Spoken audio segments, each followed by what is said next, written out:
সেনা নিবাস থেকে, সেনা সদর থেকে ওখানে একটা তারা প্রেস ব্রিফিং করেছে সাংবাদিকদের জন্য, এবং সেখানে তারা জানিয়েছে কিছু তথ্য যে ঢাকার একটা কনভেনশন হল ভাড়া করে প্রায় 400-র মতো নিষিদ্ধ ঘোষিত ছাত্রলীগ অথবা আওয়ামী লীগ এই সমস্ত এদের একটা মিটিং হয়েছে, এবং সেখানে কিছু প্রশিক্ষণও দিয়েছে একজন সেনা কর্মকর্তা। এবং এটাকে নিয়ে বিভিন্ন পত্রপত্রিকা আমি একটা জিনিস খেয়াল করলাম, তারা যে জিনিসটা বলেছে যে একটা বৈঠক হয়েছে, ষড়যন্ত্রমূলক বৈঠক, এবং প্রায় সকলেই সবগুলি পত্রিকাতেই সেই বৈঠক কথাটাকে ইনভার্টেড কমার মধ্যে রেখেছে। তো এটা থেকে সেরকম যে আমরা আগে যেরকম দেখতাম বন্দুক যুদ্ধ, সেটাকে ইনভার্টেড কমার মধ্যে রাখা হতো। তার মানে যারা মিডিয়াগুলো তারা নিজেরাই এটাকে বিশ্বাস করতো কিনা সন্দেহ। তো আসলে এটার কি বাস্তবতা আছে? এই সময়ে এই ধরনের কিছু কি ঘটেছে? আর এই জিনিসটা সেনা সদর এই প্রথমবারের মতো নতুন সরকার আসার পর এই ধরনের ব্রিফিং বা করলো কেন? ধন্যবাদ। দেখুন, আমি খুব আশ্চর্য হয়েছি যখন দেখলাম যে একজন serving commission officer, rank of major, তিনি এর মধ্যে ছিলেন বা যুক্ত হয়েছেন বলে বলা হচ্ছে। তিনি একটা সেনা পরিবার থেকে আগত মানুষ। তার আমার জানা মতে শ্বশুর মহোদয় তিনি একজন 2 স্টার জেনারেল ছিলেন, অবসরপ্রাপ্ত। এবং মেজর সাদেক তিনি একজন ইনফ্যান্ট্রি অফিসার। নর্মালি আমরা যে কোনো ধরনের রাজনৈতিক কর্মকাণ্ডে আজকাল প্রচুর অবসরপ্রাপ্ত সেনা কর্মকর্তাদের দেখি।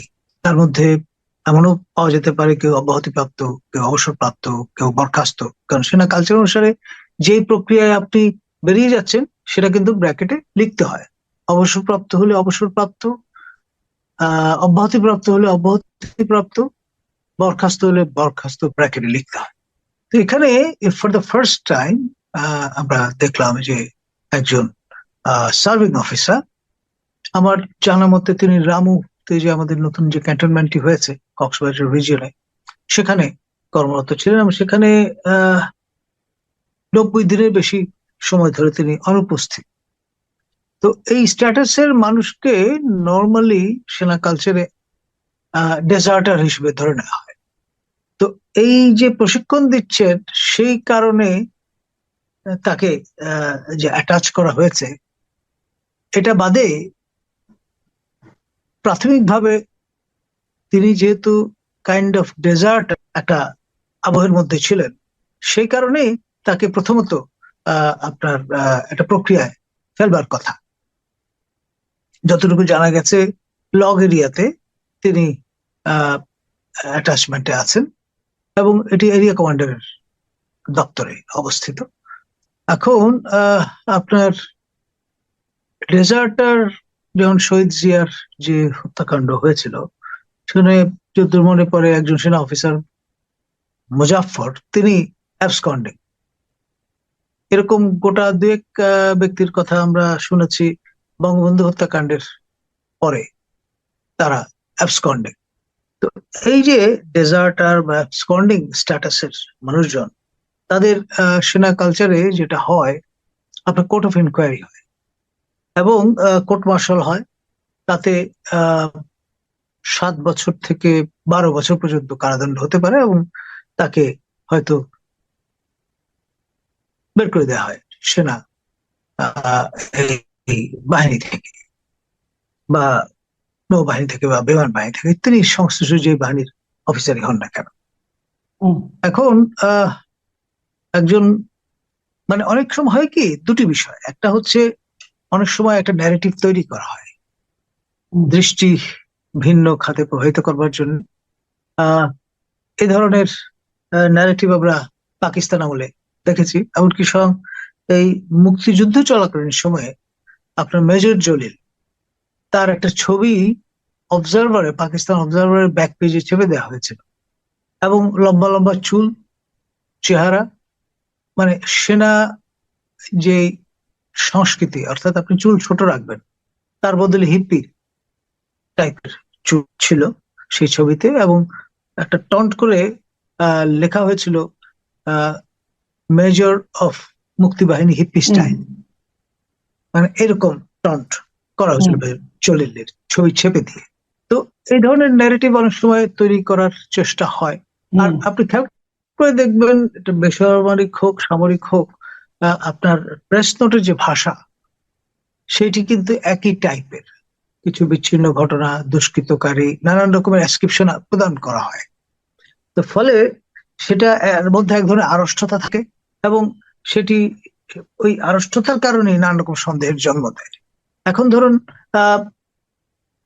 এই জুলাই ঘোষণা বা সনদ নিয়ে নানামুখী তৎপরতা চলছে। সেই ৩রা জুলাইতে পিনাকি ভট্টাচার্য প্যারিস থেকে মানে যেভাবে কোশিশ করলেন যে ওই দিনই বোধহয় এটি ঘোষণা করা হবে, সেটি 1 মাস পরে আপনার ঠেলতে ঠেলতে এখন এই জায়গায় এসে দাঁড়িয়েছে।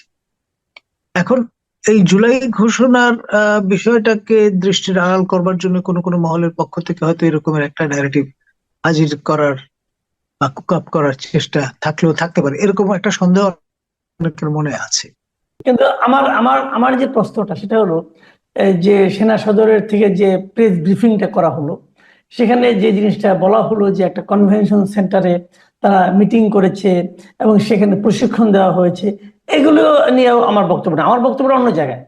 আমার বক্তব্য হলো, তারা যে সন্দেহটা করছে যে আওয়ামী লীগের সেই নেতৃবৃন্দ আবার ফিরে আসার চেষ্টা করছে অথবা তাদেরকে ফিরিয়ে আনার জন্য একটা চেষ্টা হচ্ছে, আপনার কি মনে হয় বর্তমানে বাংলাদেশের যে রাজনৈতিক বাস্তবতা, সেখানে কি আওয়ামী লীগের নেতৃবৃন্দের যারা নাকি বিদেশে পালিয়ে গিয়েছে তাদের ফিরে আসার মতো অনুকূল পরিবেশ বিরাজ করছে? দেখুন, এই ধরনের একটা পারসেপশন আপনার যারা ক্ষমতা আছেন তাদের আছে, এবং সেই চিন্তা থেকে তাদের নিজেদের মধ্যে যখন আলাপ আলোচনা করেন, তারা কেউ কেউ ভাবে যে আগামী 50 বছর এরা মাথা তুলতে পারবে না, কেউ ভাবে ন্যূনতম 10 বছর, মানে তাদের কোনো খানা নেই। কিন্তু এটা তো তাদের পারসেপশন। আর যারা ক্ষমতা হারিয়েছেন তারা তো ডেসপারেট বাঞ্চ অফ পিপল, এবং দেয়ালে পিঠ ঠেকা এখন। ভারতে আশ্রয়ে আছেন, ইউরোপে, আমেরিকায়, অস্ট্রেলিয়া, সারা পৃথিবীতে ছড়িয়ে আছেন তারা। এবং এই পরিস্থিতি পরিবেশ আপনার বাংলাদেশের সবচেয়ে পুরনো আরেকটি রাজনৈতিক দল জামাতে ইসলামের সদস্যদের ফেস করতে হয়েছে 71-এ সে স্বাধীনতা যুদ্ধের পরে। আপনার খেয়াল করে দেখেন যে যারা বেঘরে মারা গেছেন, রাজাকার কোট আন্ড কোট, এই তকমা মাথায় নিয়ে, তারা একজন সদস্য, পূর্ণ সদস্য, তারা কিন্তু আপনার প্রাণ হারাননি। হয় নেপাল হয়ে বা মিয়ানমার হয়ে কোনোভাবে তারা দেশের বাইরে চলে গেছেন, অনেকে থিতু হয়েছেন ব্রিটেনে, অনেকে মধ্যপ্রাচ্যের বিভিন্ন দেশে। এবং ঠিকই 75-এর পট পরিবর্তনের পর তারা অনেকেই ফিরেছেন, স্বয়ং প্রয়াত অধ্যাপক গোলাম আজম পর্যন্ত। এবং এখানে আপনার যেই অবস্থাটা, যে 72 থেকে 75 এই সময়টায় জামাত মূলত হুইসপার ক্যাম্পেইন পিরিয়ড হিসেবে সেটাকে দেখেছে। পরে ইসলামিক ডেমোক্রেটিক লীগ নাম দিয়ে শুরু করার পরেও পরবর্তীতে যখন আপনার দলের রেজিস্ট্রেশনের সুযোগ আসলো, তারা কিন্তু জামাত ইসলামী নাম নিয়ে আবার অবতীর্ণ হয়েছেন।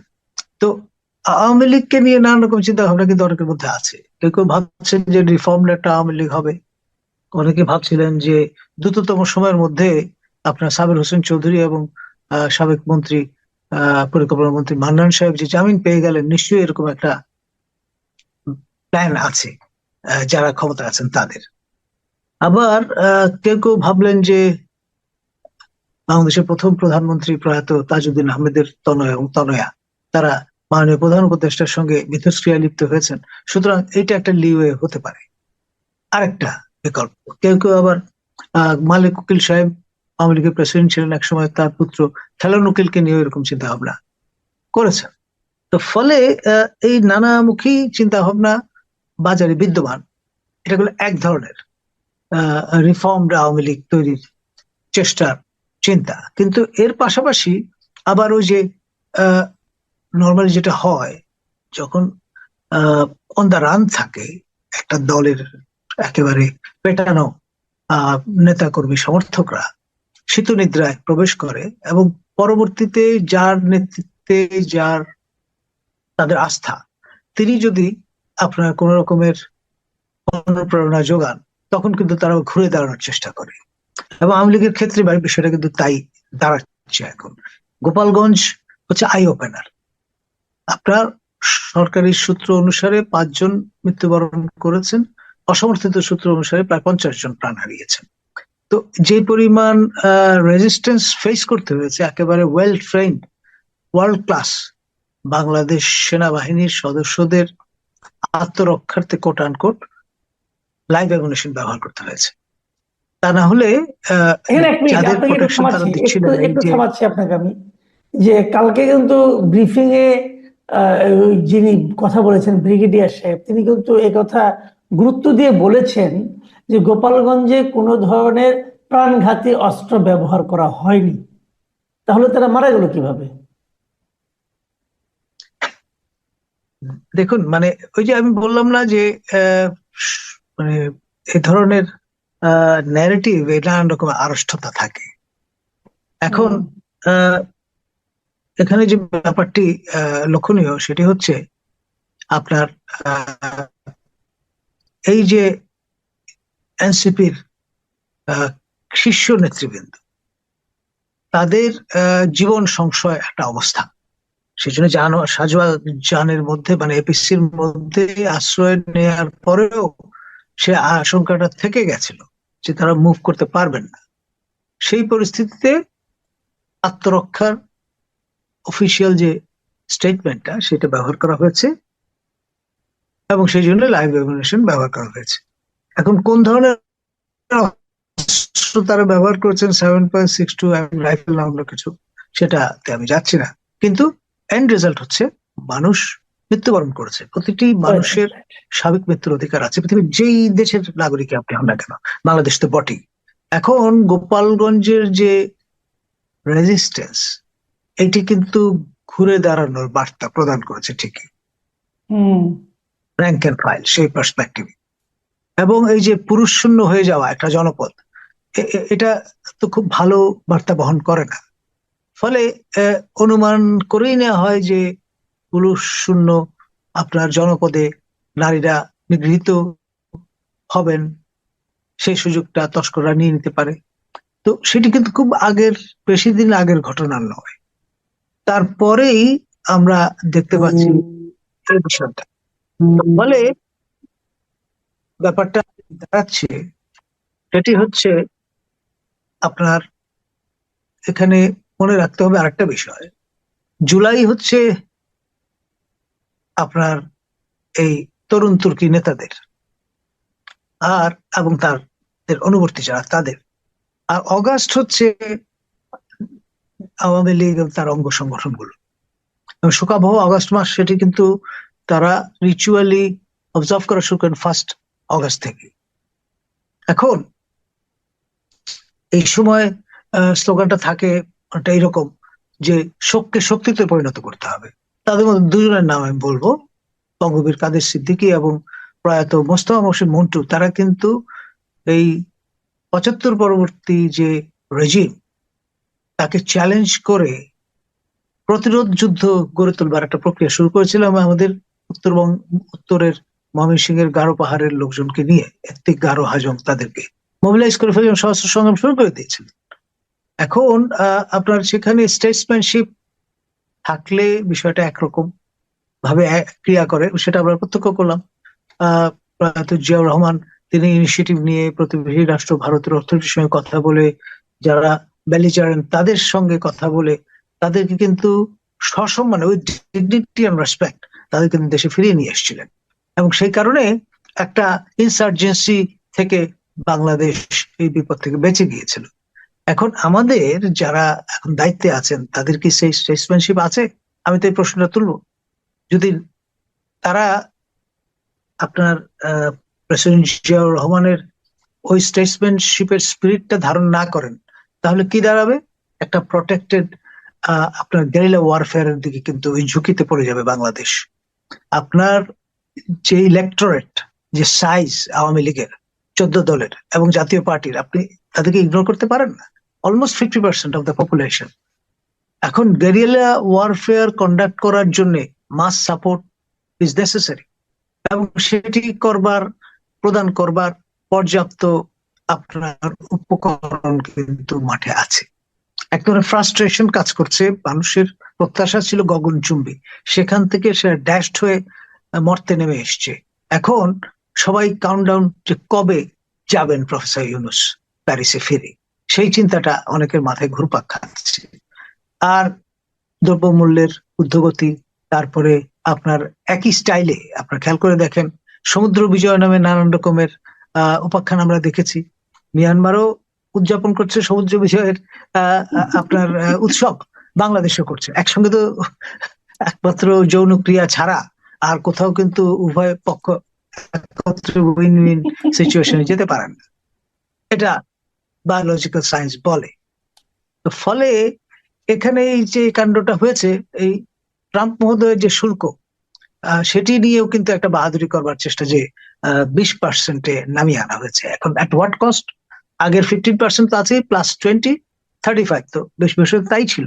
সঙ্গে অন টপ অফ দ্যাট যেটা লুকিয়ে আছে 25টা বোয়িং কেনার, এই বিল তো আমাদের ফুট করতে হবে। তারপরে আপনার নানান রকমের কায়দায় আপনি কিন্তু আমাদের সার্বভৌমত্ব চিরতরে সংকুচিত করে ফেললেন। At what cost? এখন রেজিমের স্থায়িত্ব বাড়াতে হবে যে কোনো মূল্যে, মার্কিনীদের বিরাগ ভাজন হওয়া যাবে না। সেই কারণে আপনি এইরকমের একটা নন ডিসক্লোজার ক্লজেও স্বাক্ষর করে বসেছেন, অ্যাকসেপ্ট করে নিয়েছেন। ফলে এইসব বিষয় কিন্তু নানান রকমের প্রশ্নবোধক বড় বড় চিহ্ন দেখা দিয়েছে সরকারের লেজিটিমেসি নিয়ে, সরকারের স্থায়িত্ব নিয়ে, সরকারের কন্টিনিউটি নিয়ে, সরকারের পপুলারিটি নিয়ে। এই যে পটভূমি, এটা কাজে লাগিয়ে যারা ক্ষমতা হারিয়েছেন তারা কিন্তু ইতিমধ্যে ঘুরে দাঁড়িয়েছেন, আমি বলবো। আন্ডারএস্টিমেট করার কোনো সুযোগ নেই।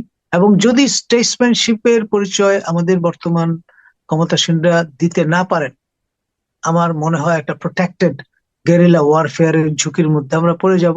এখন যারা ধরেন কলার উঁচু করে হাঁটছেন, নানান রকমের বয়ান দিচ্ছেন, হঠাৎ করে যদি একটা দুটো কালভার্ট ওরা শুরু করে, আইডির ব্যবহার বেড়ে যায়, লোকজন মারা যাওয়া শুরু হয়, নাশকতা, পুরনো কথা যেটা আপনার পচা শামুকে পা কাটা যায়, সেটা যদি রিয়েল হয়ে দাঁড়ায়, তখন কি হবে? আপনি কয়জনকে ধরবেন, কয়জনকে ঠিক করবেন? যত দমন পীড়ন করবেন তত কিন্তু রেজিস্ট্যান্স বাড়বে। আর বাঙালির স্বভাব যেটা, আপনার প্রত্যেকটা বাঙালি মানুষের মনে একটা দ্রোহের এলিমেন্ট লুকিয়ে আছে, অ্যান্টি এস্টাবলিশমেন্ট চেতনা আছে। আপনি আমলা ফয়লাদের দিয়ে দেশ চালানোর যে চেষ্টাটা করছেন আপনার ম্যান্ডেট না নিয়ে, সেই প্রশ্নগুলো সবাই কিন্তু তখন তোলা শুরু করবেন। জি, অনেক ধন্যবাদ। আর জামাতে ইসলামের সবচেয়ে বড় যে ব্যাপারটা, শক্তিটা, সেটা আমি বলে নেই, 71-এ তাদের একজন লোক কিন্তু মৃত্যুবরণ করেননি, যারা পূর্ণ সদস্য। তারা ঠিকই দে কুড ইভেড, বেঘরে মারা পড়েছে কিন্তু মুসলিম লীগ নেজাম ইসলামী মতো পার্টির লোকজন। এবং তারা ঠিকই ঝামেলা দেখলে কিন্তু তারা তো আসলে লং টার্ম পলিটিক্স এর এজেন্ডা নিয়ে আছেন, মানুষের হৃদয় জয় করবার এজেন্ডা নিয়ে আছেন। তারা কিন্তু কনফ্রন্টেশনে যাবেন না। তখন কিন্তু বেঘরে এনসিপি যারা তরুণ বয়সের নারী পুরুষ, তাদের কিন্তু ঝামেলায় পড়তে হবে, এবং in terms of number out numbered হয়ে যাবে। মানে আওয়ামী লীগের 14 দলের এবং আপনার এই জাতীয় পার্টির যারা নেতা কর্মী সংখ্যায় ইগনোরেবল না।